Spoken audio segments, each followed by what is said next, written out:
على رسوله الكريم أما بعد فأعوذ بالله من الشيطان الرجيم بسم الله الرحمن الرحيم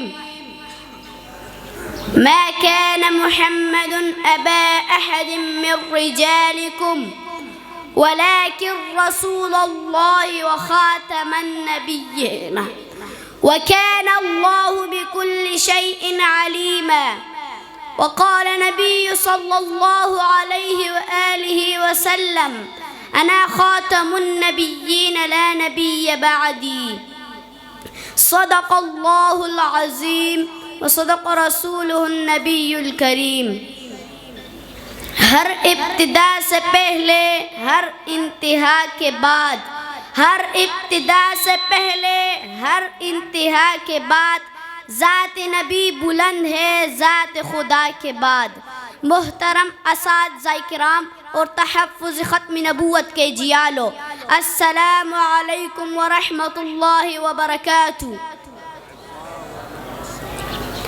آج میں آپ حضرات کے سامنے ختم نبوت کے موضوع پر لب کشائی کرنے کی جسارت کرنا چاہتا ہوں۔ سامعین گرامی، مسئلہ ختم نبوت کا تعلق عقیدے سے ہے اور مذہب اہل سنت والجماعت کا مدار اسی پر ہے۔ قرآن کریم کی 70 آیات مبارکہ حضور علیہ السلام کو خاتم النبیین ہونے پر عادل اور شاہد ہے۔ چنانچہ اللہ تبارک و تعالی نے نبی کریم کو جس طرح نبوت اور رسالت عطا فرمائی، اسی طرح ختم نبوت اور ختم رسالت کی حالات سے بھی سرفراز فرمایا ہے۔ آپ صلی اللہ علیہ وسلم نبی بھی ہے، آپ رسول بھی ہے اور خاتم المرسلین بھی ہے۔ صرف یہ بات نہیں کہ آپ صلی اللہ علیہ وسلم پر نبوت ختم ہو گئی اور اب کوئی نبی پیدا نہیں ہوگا، بلکہ اللہ تعالیٰ نے نبوت کا اختتام اور رسالت کی تکمیل بھی آپ صلی اللہ علیہ وسلم کے ذریعے فرمایا ہے۔ قرآن کریم میں ہے وَاللَّهُ يُتِمُّ نُورِهِ وَلَوْ كَرِهَ الْكَافِرُونَ، یعنی اللہ تعالیٰ اپنے نور کو مکمل کریں گے چاہے کفار کیوں نہ ہو، ناگوارا محسوس کرے ہیں۔